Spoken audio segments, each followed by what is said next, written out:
ഇനി ജാഗ്രത.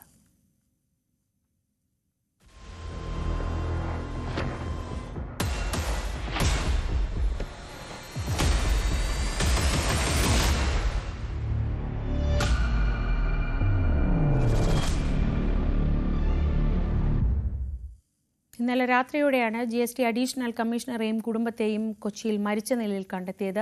ഈ സംഭവത്തിൽ വിശദമായ അന്വേഷണത്തിലേക്ക് കടക്കുകയാണ് പോലീസ്. 3 പേരുടെയും മൃതദേഹം ഇന്ന് പോസ്റ്റ്മോർട്ടം ചെയ്യും. ഝാർഖണ്ഡ് റാഞ്ചി സ്വദേശി മനീഷ് വിജയ്, സഹോദരി ശാലിനി, ഇവരുടെ അമ്മ ശകുന്തള എന്നിവരെയാണ് ഇന്നലെ മരിച്ച നിലയിൽ കണ്ടെത്തിയത്. ആജ്ഞ രവീന്ദ്രൻ വിവരങ്ങളുമായി. ആജ്ഞ, ഈ അമ്മയുടെ മൃതദേഹത്തിന് ചുറ്റും പൂജ നടത്തിയതിന് സമാനമായ രീതിയിൽ പൂക്കളൊക്കെ കണ്ടതുകൊണ്ട് തന്നെ ഇതിൽ 3 പേരുടെയും ആത്മഹത്യയാണെന്നാണോ, അതോ 2 പേരുടെ, ഈ മനീഷിൻ്റെയും സഹോദരിയുടേതും ആത്മഹത്യയും അമ്മയുടേത് അതല്ല, ആ രീതിയിലാണോ നിഗമനങ്ങൾ എത്തിയിരിക്കുന്നത്?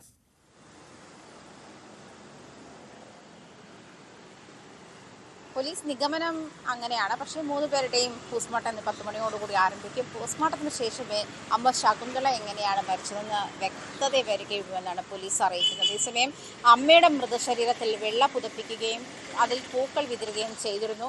അതിനുശേഷം ഒരു പക്ഷേ അതിൻ്റെ ആഘാതത്തിൽ, മാനസികാഘാതത്തിൽ മക്കൾ 2 പേരും സൂയിസൈഡ് ചെയ്തതായിരിക്കാമെന്നുള്ളൊരു പോലീസ് നിഗമനമുണ്ട്. പക്ഷേ മറ്റൊരു കാര്യം വരുന്നത്, ഈ സഹോദരി Shalini Jharkhand public service commission പരീക്ഷയിൽ 1ാം റാങ്ക് നേടിയിരുന്ന ആളാണ്. അതേസമയം അവർ ഡെപ്യൂട്ടി കളക്ടറായിട്ട് നിയമനവും ലഭിച്ചതാണ്. 2023 പരീക്ഷയാണ് അവർ 1ാം റാങ്കോടെ പാസ്സായത്. അതേസമയം അവർ പരീക്ഷ തട്ടിപ്പ് നടത്തി എന്നുള്ളൊരു കേസ് കൂടി നിലനിൽക്കുന്നുണ്ട്. ആ കേസുമായി ബന്ധപ്പെട്ട് 15-ാം തീയതി ഹാജരാക്കണം, അതായത് ചോദ്യം ചെയ്യലിന് ഹാജരാകണമെന്ന് CBI നോട്ടീസ് നൽകുന്നു. CBI അറസ്റ്റ് ഭയന്നിട്ടാണ് ഇത്തരം ഒരു ആത്മഹത്യയിലേക്ക് നയിച്ചത് എന്നൊരു അഭ്യൂഹവുമുണ്ട്. അതിൽ വ്യക്തത വരേണ്ടതുണ്ട്. എന്തായാലും ശാലിനിക്ക് ഇത്തരത്തിൽ ജാർഖണ്ഡ് പബ്ലിക് സർവീസ് കമ്മീഷൻ്റെ പരീക്ഷയിൽ 1ാം റാങ്കുണ്ട്. അതിൽ അവർ ഡെപ്യൂട്ടി കളക്ടറായി നിയമിതയായി അവർ പോസ്റ്റിംഗ് ലഭിച്ചിരുന്നു. പക്ഷേ ചില കേസുകൾ കാരണം ഈ ശാലിനിക്ക് ജോയിൻ ചെയ്യാൻ കഴിഞ്ഞിരുന്നില്ല എന്നാണ് കഴിഞ്ഞ ദിവസം മനീഷ് സഹോദരിയുടെ ഒരു ആവശ്യവുമായി ബന്ധപ്പെട്ടിട്ടാണ് ലീവിന് പോകുന്നതെന്ന് സഹപ്രവർത്തകർ, അങ്ങനെയാണ് മനീഷ് ബോധ്യപ്പെടുത്തിയിരുന്നതെന്ന് സഹപ്രവർത്തകർ കഴിഞ്ഞ ദിവസം പറയുകയുണ്ടായി. ഈ സഹപ്രവർത്തകർ തന്നെ ഈ ലീവ് കാലാവധി കഴിഞ്ഞിട്ടും അദ്ദേഹം തിരിച്ച് ജോലിക്ക് ജോയിൻ ചെയ്യാത്ത സാഹചര്യത്തിലാണ് എന്ത് സംഭവിച്ചു എന്നറിയാൻ ഫോണിൽ വിളിക്കുകയും നിരന്തരം ഫോണിൽ വിളിച്ചിട്ട് അത് അറ്റൻഡ് ചെയ്യാതിരുന്ന സാഹചര്യത്തിൽ വീട്ടിലെത്തി അന്വേഷണം നടത്തുകയും ചെയ്തത്. അപ്പോഴായിരുന്നു ഈ മൃതദേഹങ്ങൾ കണ്ടെത്തിയത്. മൃതദേഹങ്ങൾക്ക് ദിവസങ്ങളുടെ പഴക്കം ഉണ്ട് എന്ന് തന്നെയാണ് മനസ്സിലാക്കുന്നത്. കാരണം ദുർഗന്ധം വമിച്ചിരുന്നു. മാലിന്യ കൂനയിൽ നിന്നും ദുർഗന്ധം ഉണ്ടാകുന്നതാണെന്ന് കരുതിയിരുന്നു എന്നാണ് സമീപവാസികൾ ആ സമയത്ത് വ്യക്തമാക്കിയത്. പക്ഷേ ജനാല തുറന്നു നോക്കിയപ്പോൾ മനീഷിൻ്റെ മൃതദേഹം കണ്ടെത്തുകയും തുടർന്ന് ആണ് പോലീസിനെ അറിയിക്കുകയും തുടർന്ന് 3 മുറികളിലായി 3 കിടപ്പുമുറികളിലായി 3 പേര് മരിച്ചു കിടക്കുന്ന നിലയിലേക്കാണ് കണ്ടത്. എന്തായാലും പോസ്റ്റ്മോർട്ടം ഇന്ന് 10 മണിയോടുകൂടി പോസ്റ്റ്മോർട്ടം നടക്കും. ഈ മരണകാരണമുണ്ടാകാതെ ഈ കേസിനെ ഭയന്നിട്ടുണ്ടായിരുന്ന കൂട്ട ആത്മഹത്യയായിരുന്നു. അത് അമ്മ ആത്മഹത്യ ചെയ്തതിന് ശേഷം മക്കൾക്ക് അതിലുണ്ടായ ആഘാതത്തിൽ മക്കൾ 2 പേരും പിന്നാലെ ആത്മഹത്യ ചെയ്യുകയായിരുന്നു. അമ്മ ആത്മഹത്യ ചെയ്തതിനെയാണോ, അസ്വാഭാവിക മരണമാണോ അമ്മയുടേത് എന്നുള്ള കാര്യങ്ങളൊക്കെ വ്യക്തത വരണമെങ്കിൽ പോസ്റ്റ്മോർട്ടം റിപ്പോർട്ട് പുറത്തു വരണമെന്ന് തന്നെയാണ് പോലീസ് അങ്ങനെയാണ് മനസ്സിലാക്കുന്നത്. പോലീസ് അത്തരത്തിലാണ് വ്യക്തമാക്കുന്നത്. എന്നാലും ഇൻക്വസ്റ്റ് നടപടികൾ ഇന്നലെ തന്നെ പൂർത്തിയാക്കിയിട്ടുണ്ട്. ഇന്ന് 10 മണിയോടുകൂടി പോലീസ് പോസ്റ്റ്മോർട്ടം നടപടികൾ തുടങ്ങുമെന്നാണ് അറിയിക്കുന്നത്. ആജ്ഞ രവീന്ദ്രനാണ് വിവരങ്ങൾ നൽകിയത് കൊച്ചിയിൽ നിന്ന്. കണ്ണൂർ അഴീക്കോട് മീങ്കുന്ന് മുച്ചിരിയൻകാവിൽ ഉത്സവത്തിനിടെ പടക്കം പൊട്ടി 6 പേർക്ക് പരിക്ക്. ഇതിൽ ഒരാളുടെ പരിക്ക് ഗുരുതരമാണ്. തെയ്യം നടക്കുന്നതിനിടെ പൊട്ടിച്ച പടക്കം ആളുകൾക്കിടയിലേക്ക് വീണാണ് അപകടം. പുലർച്ചെ 4:30-ഓടെയാണ് അപകടമുണ്ടായത്. പരിക്കേറ്റവരെ ആശുപത്രിയിൽ പ്രവേശിപ്പിച്ചു. വിവരങ്ങളുമായി KV ബൈജു. ബൈജു, ഈ പരിക്കേറ്റവരുടെ നില ഗുരുതരമാണോ? എന്തൊക്കെയാണ് അവിടെ നിന്നുള്ള വിവരങ്ങൾ?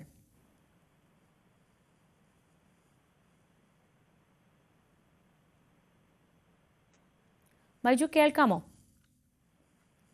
പരിക്കേറ്റവരുടെ ആരോഗ്യനില തൃപ്തികരമാണോ? എന്താണ് ഏറ്റവും പുതിയ വിവരങ്ങൾ?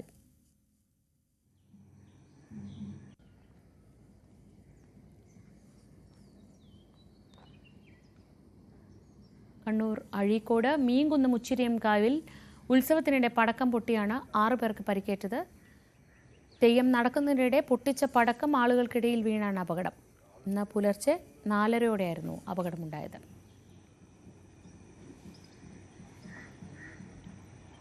KV ബൈജു വിവരങ്ങളുമായി. ബൈജു, ഒരാളുടെ നില ഗുരുതരമാണെന്ന് അറിയുന്നു. അവിടെ ഒരുപാട് പേരുണ്ടായിരുന്നോ? ഈ നിലയിൽ അപകടം ഇങ്ങനെ ഒതുങ്ങിയെന്ന് പറയുന്നത് ആശ്വാസകരമായ സാഹചര്യമാണ്. ശ്രീജ, തീർച്ചയായും ഒരാളുടെ നില ഗുരുതരമാണ്. ഇയാളെ മംഗളൂരുവിലെ സ്വകാര്യ ആശുപത്രിയിൽ പ്രവേശിപ്പിച്ചിട്ടുണ്ട്. കാലിന്റെ തൊടയിൽ പൊട്ടിയ നിലയിലാണ് ഉള്ളത്. ഏതായാലും ഒരു കുട്ടി ഉൾപ്പെടെ 6 പേർക്കാണ് ഇത്തരത്തിൽ പരിക്കേറ്റത്. പുലർച്ചെ 4:30 ഈ തെയ്യം അരങ്ങിലെത്തുന്ന ഒരു സമയത്തായിരുന്നു ഇത്തരത്തിൽ പടക്കം പൊട്ടിച്ചത്. ഏതായാലും ആചാരപരമായി പടക്കം പൊട്ടിക്കുന്ന ഒരു ക്ഷേത്രമല്ല എന്നാണ് നമുക്ക് മനസ്സിലാക്കാൻ സാധിക്കുന്നത്. പക്ഷെ ആ ഒരു തെയ്യം വരുന്നൊരു വരവിൻ സമയത്ത് ഈ പടക്കം പൊട്ടിക്കുകയും ഈ അമിട്ട് മുകളിൽ നിന്ന് പൊട്ടാതെ ആൾക്കൂട്ടത്തിലേക്ക് വീഴുകയും അവിടെ നിന്ന് പൊട്ടുന്ന ഒരു സാഹചര്യമാണ് ഉണ്ടായത്. ഏതായാലും ഈ ബപ്പിരിയൻ തെയ്യം എന്നത് വളരെ പ്രസിദ്ധമായ ഒരു തെയ്യമാണ്. ഈ തെയ്യം തെങ്ങിൽ കയറുന്ന ഒരു തെയ്യമാണ്. അതുകൊണ്ട് തന്നെ കൂടുതൽ ആളുകൾ പുലർച്ചെ തന്നെ ഈ ക്ഷേത്രത്തിലെത്തിയിരുന്നു. എന്തായാലും ഒരു കളിയാട്ട സീസണാണ് ഈ മലബാറിലൊക്കെ, കണ്ണൂർ, കാസർഗോഡ് ജില്ലയിലൊക്കെ. ഏതാനും മാസങ്ങൾക്ക് മുൻപാണ് കാസർഗോഡ് ജില്ലയിലെ നീലേശ്വരത്ത് ഇത്തരത്തിൽ പടക്കം പൊട്ടി 5 പേർ ദാരുണമായി മരിക്കുന്ന ഒരു സാഹചര്യം ഉണ്ടായത്. അതുകൊണ്ട് തന്നെ കർശന നിയന്ത്രണം ഈ പടക്കം പൊട്ടിക്കുന്നതുമായി ബന്ധപ്പെട്ട് ഏർപ്പെടുത്തിയിരുന്നു. അതിനിടയിലാണ് ഇത്തരത്തിലൊരു അപകട വാർത്താ വിവരം വരുന്നത്. എന്തായാലും ഈ 6 പേരും അപകടനില തരണം ചെയ്തതായി ആശുപത്രി വൃത്തങ്ങൾ അറിയിക്കുന്നുണ്ട്. അത് തന്നെയാണ് ഏറ്റവും വലിയ ആശ്വാസം. സ്ത്രീകളും കുട്ടികളും ഉൾപ്പെടെ നിരവധി പേർ ഈ പുലർച്ചെ ഈ ക്ഷേത്രത്തിൽ എത്തിയിരുന്നു. എന്തായാലും പ്രാദേശികമായി, അതായത് തദ്ദേശീയമായി ഉണ്ടാക്കിയ ഒരു അമിട്ടാണ് ഇത്തരത്തിൽ പൊട്ടിയതെന്നാണ് മനസ്സിലാക്കാൻ സാധിക്കുന്നത്. ഈ ക്ഷേത്രത്തിന് തൊട്ട് സമീപത്തെ പറമ്പിൽ നിന്നും ഈ പടക്കം പൊട്ടിക്കുന്നതിനിടെ ഇത് മുകളിൽ നിന്നും പൊട്ടാതെ ഈ അമിട്ട് ആൾക്കൂട്ടത്തിലേക്ക് വീഴുകയും അവിടെ നിന്ന് പൊട്ടുന്ന ഒരു അവസ്ഥയുമാണ് ഉണ്ടായത്. എന്തായാലും ഉടൻ തന്നെ എല്ലാവരും ആശുപത്രിയിൽ എത്തിച്ചിരുന്നു. ഏതായാലും ഈ ക്ഷേത്രത്തിലെ ഉത്സവം ഇപ്പോൾ നിർത്തിവെച്ചിട്ടുണ്ട്.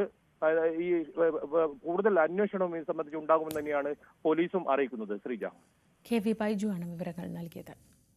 മലപ്പുറം അങ്ങാടിപ്പുറം വലമ്പൂരിൽ അജ്ഞാത ജീവിയുടെ കടിയേറ്റ് 6 ആടുകൾ ചത്തു. വടശ്ശേരി ടോണി തോമസിന്റെ പറമ്പിൽ മേയാൻ വിട്ടിരുന്ന ആടുകളെയാണ് കടിയേറ്റ ചത്ത നിലയിൽ കാണപ്പെട്ടത്. പതിവ് പോലെ ഇന്നലെയും മേയാനായി വിട്ടിരുന്ന 7 ആടുകളിൽ ഒരെണ്ണം മാത്രമേ തിരിച്ചെത്തിയുള്ളൂ. ബാക്കിയുള്ളവയെ തേടി പറമ്പിലെത്തിയപ്പോഴാണ് കഴുത്തിൽ കടിയേറ്റ് ചത്ത നിലയിൽ ആടുകളെ കണ്ടത്. വെറ്ററിനറി ഡോക്ടർ സ്ഥലത്തെത്തിച്ച് പരിശോധന നടത്തി. പുലിയുടെ കടിയേറ്റ അല്ല എന്ന നിഗമനത്തിലാണ് ഇപ്പോൾ എത്തിയിട്ടുള്ളത്. വിസ വാഗ്ദാനം ചെയ്ത് കബളിപ്പിച്ച് ഓൺലൈൻ വഴി തട്ടിപ്പ് നടത്തിയ കേസിൽ പോലീസ് പണം തിരിച്ചുപിടിച്ചു. ഒറ്റപ്പാലം വരോട്ട് താമസിക്കുന്ന കോട്ടയം സ്വദേശിയായ 61കാരന്റെ പരാതിയിലാണ് പോലീസിന്റെ ഇടപെടൽ. 39,000 രൂപയാണ് പോലീസ് സൈബർ ക്രൈം പോർട്ടലിന്റെ സഹായത്തോടെ വീണ്ടെടുത്ത് നൽകിയത്.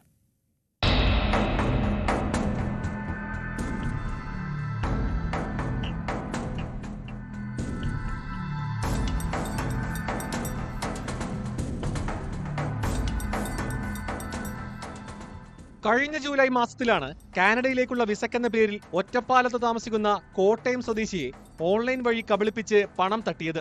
കാനഡയിൽ പോകുന്നതിനായി ഇദ്ദേഹം വെബ്സൈറ്റുകളിൽ പരിശോധന നടത്തിയിരുന്നു. തുടർന്നാണ് ഇയാൾക്ക് വാട്സപ്പിൽ വിസയും ജോലിയും വാഗ്ദാനം ചെയ്ത് ഫോൺ വരുന്നത്. പ്രായം കൂടുതലുള്ളതിനാൽ കൂടുതൽ പണം ഫീസ് ഇനത്തിൽ വേണമെന്ന് തട്ടിപ്പ് സംഘം വിശ്വസിപ്പിച്ചു. ഇതിനായി വ്യാജ വെബ്സൈറ്റും പരിചയപ്പെടുത്തി. ഇതിൽ വിശ്വസിച്ചതിനെ തുടർന്നാണ് 2 ഘട്ടമായി 39,000 രൂപ അയച്ചു നൽകിയത്. എന്നാൽ പിന്നീട് ഫോണിലൂടെ ബന്ധപ്പെട്ടയാളെ ഫോണിൽ കിട്ടാത്ത സ്ഥിതിയായി.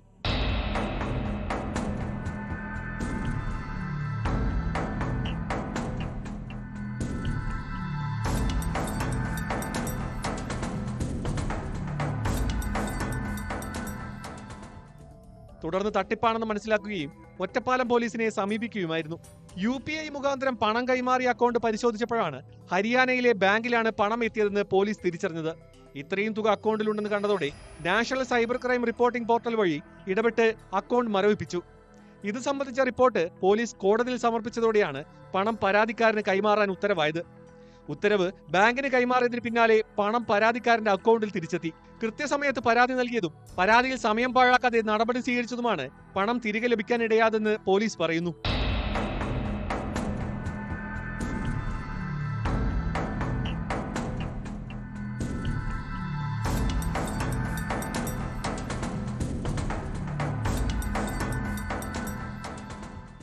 ന്യൂസ് 18 പാലക്കാട്.